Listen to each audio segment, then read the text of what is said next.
Alright, so, I apologize I haven't had, like, a lot of more dedicated Paladins videos in a while. I'm gonna try and fix that. I'm just really irritated with Paladins. Every time a new update comes out, the game gets kind of fucked up. But what I'm talking about early impressions on Atlas. I've played 10 levels of him. He's only been out for a couple of days, been out since Friday. So Friday, Saturday, Sunday, Monday. I played him 4 days, basically. Um, I like his potential, but I don't like how they execute it. I actually want to start with loadouts. If you notice, almost all of my builds have the same type of cards in them. One thing I just noticed is there are a lot of cards that are not very good. Second chance generating ammo. That's good only at a high level, which is not worth it. That's not really good if you're planning on buying Chronos. Because again, your most you can get that up to is 2 seconds, realistically. The card tells you can do it 2.5 seconds, but you're only getting 2 seconds out of that. That is a great card. That's a horrible card. I've been finding that the ones that send enemies or yourself further into the past, there's that one and that one, they're just not very good. They end up saving the enemy team more times than they do you. This is shit because it's at 5% instead of 10%. This, to me, again, is just... We'll talk about why I don't like the ult there. This is your best filler card. This is the best tier 1 filler card because it basically means that if you hit a fully charged shot, which is rare, it restores 1 ammo. That's great. This is a must-have. I have this at level 5 on every build just to make him tanky. He has 4250 on all of my builds because of that. This card is a necessity because it's like the only way to heal yourself in second chance. Doesn't really work how you would think it does. Okay, that's a bad card. That's not really worth it. This is a bad card because the most shielding you can get is a 375 shield. That's nothing. Phantom Pain is very good. But the problem with Phantom Pain is it's only really good with Deja Vu. Also, because it lasts 5 seconds, you're realistically getting about 2 shots off against them. You have to realize how long it takes Atlas to fire, which we'll talk about when I actually get to the shooting range. So these are some of your best cards. Now, Infinity Engine is shit. You have to put it at level 2 to get 1 free shot. It's not good. This is basically Hope Guard on Khan, and this is great because it just increases all of your healing. You can get this up to 400 health per second for 3 seconds. And if you stack that with Safe Haven, now yes, you're putting 10 points into those 2 categories, but an additional 30% healing, and you heal yourself for 400 health per second. I mean, that's better than what Genos provides for a limited duration, and if you actually do have a dedicated healer. This is not a great card, because I've been finding a lot of my team doesn't really work with that. He's a tank that really is designed around Chronos, and I find that funny. He has, like, no cooldown reduction whatsoever. We will go into the shooting range. I have coffee over here as well. I have a little bit of this scripted out, but I want to get to the shooting range. I just want to start doing that, like, explaining, you know, what I think of some of the cards. Just because I'm running basically the same freaking sets of cards. Now, this is not like an Atlas champion profile. I will be starting that series, I think, maybe tomorrow. The strength of the team is each member. Yeah, I still have my camera glitch there. Is the team. I don't like a lot of the mechanics of this game, which I'll have to go over. So you look at your cards. Let's start with this. Just without explaining what his abilities do, I want to explain the cards first. So Temporal Divide is his worst card right now. So this is, it makes the shield larger, but it increases the cooldown. So it increases the cooldown to 21 seconds, and you have no way to reduce that with Chronos, but it makes it kind of big. We'll just put that up just to show off what it looks like. That's... Yeah, and now you have to sit here and wait for 21 seconds. That's not really worth it. The next card that you have is Deja Vu. Now, Deja Vu is your easiest to use, believe it or not. This actually has the best capability. My question though is, I don't know why anyone would want to use it though. So what Deja Vu does... I like how they change all of wow, this is actually new to me. They change all of the sky bots out and turn them into victors. That's weird.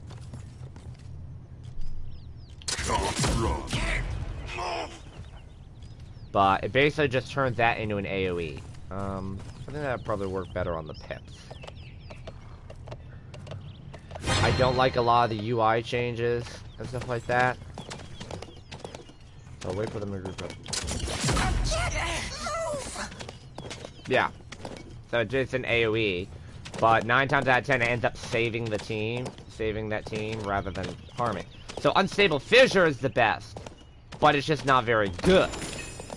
I say it's not very good because of the fact that, okay, so what I'm going to do is this.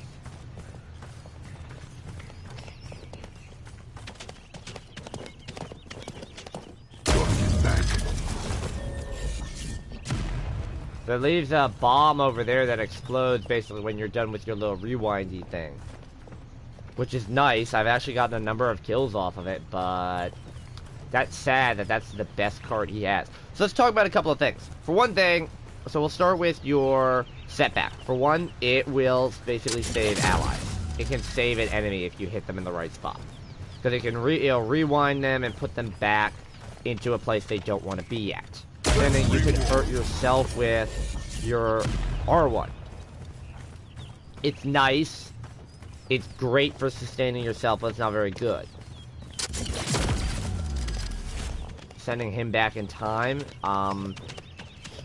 One thing that I have an annoyance with is that they're damage immune while they're in that little thing. And I know that makes sense because you're damage immune while you're in yours. But it becomes a bit of a problem when you're... Like, because it really honestly saves them. I've paired up with good healers, and they just constantly are healing someone. You can't use it against anyone but a squishy. Now let's turn your...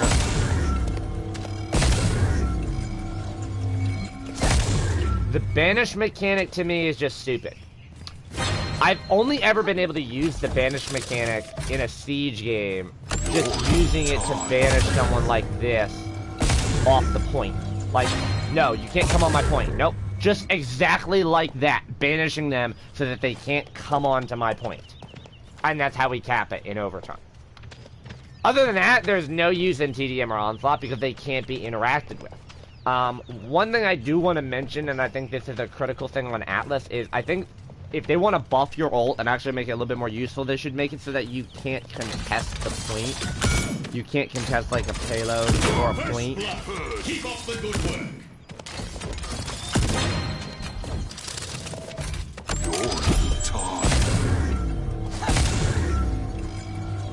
Like right here, if when I shot them with that ability, what it did is it made it so that they would just stop contesting. So that a cart could keep rolling and something like that. That to me would make it a bit more useful, but as of right now, it's just not very good. So, next thing we're going to talk about, we already talked about setback, your ult. Let's talk about the wall. This is the normal wall. It's a nice shield. It can't be destroyed by Wrecker, but all you have to do is just walk through it. It is solid, because it's the basis for most of your healing. I actually don't think it needs a rework. I'm actually pretty happy with it. I just find it annoying that I don't have teammates that will stand behind it when I put it up. Like, when I put it up here, this is what I find my teammates doing. They're shooting, like, here. And I'm like, no, just shoot through the wall. Use the wall. Your rewind is a bit annoying to me because this is the problem that I have. And this is what we're going to spend the most of the time talking about. So, I don't have a problem with the 1.5 second charge. But now, I can't use any other abilities. I have to wait. There's such a long lockout time in between my ability to charge shots. Watch.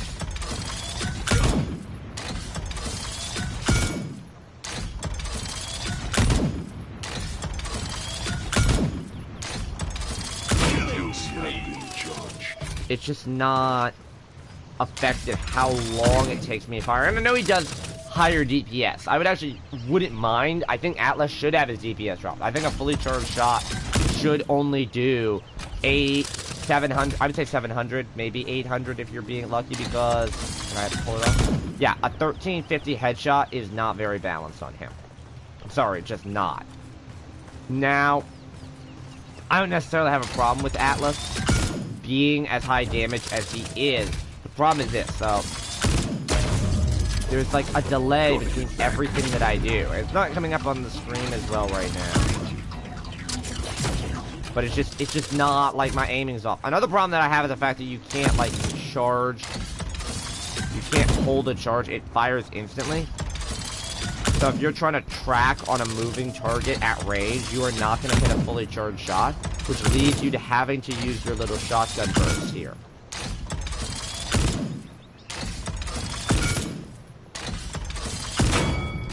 That's what you end up having to use. And it's nice if you're trying to hit like multiple people at a time, but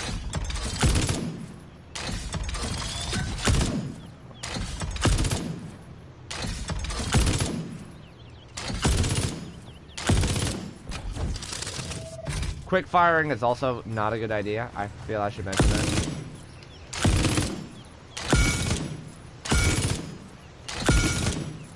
Yeah, this is like the only use for it. Atlas also has no mobility whatsoever. And no, this does not count as mobility. But the other problem is, in a siege, like if this is the point right here, I can't use that ability early on. Atlases also tend to cancel each other out. Let's say that Fernando over here is an Atlas, so he just rewound in time. I just hit him with a step back and counter it. So that he shoots me and gets me low, so now I have to rewind and go back in time. And then what he's going to do is shoot me with step back and send me back in time. It's not a very good, like, 1v1 scenario. I think Atlas is a bit underpowered, believe it or not. Most of what I see from Atlas is flank tanks. They just all like to flank. Another thing as well, Atlas is one of the few tanks in the game for me that I need third person in to really, truly be good.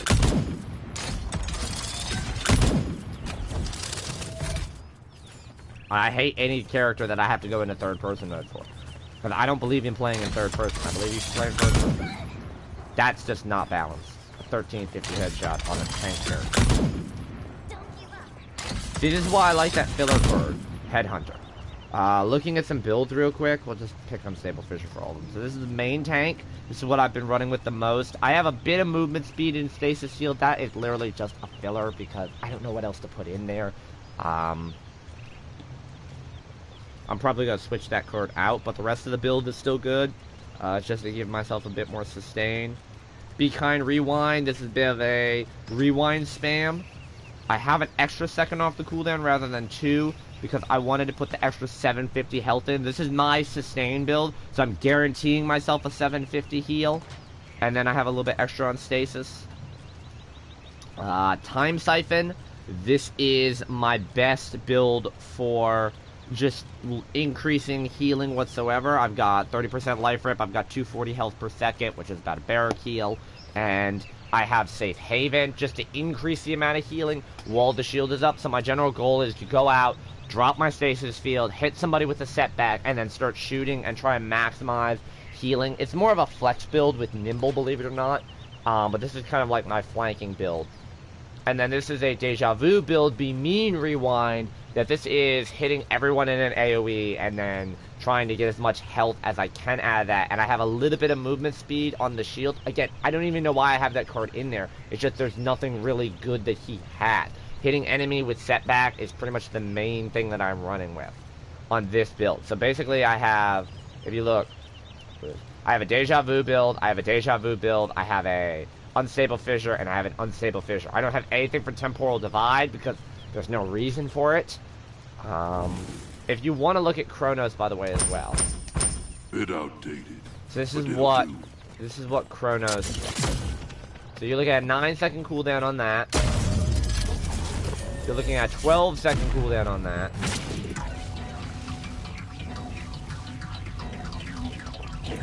And a 10-second cooldown on that. So, 3 seconds. Second chance. I don't remember what second chance was. 3 seconds off setback. 14 and 18. 14 and 18. I forgot what the numbers were. It's early in the morning. 10 seconds. So 4 seconds off that. And 6 seconds off that. Yeah, other than that, Atlas to me is just not that fun to play.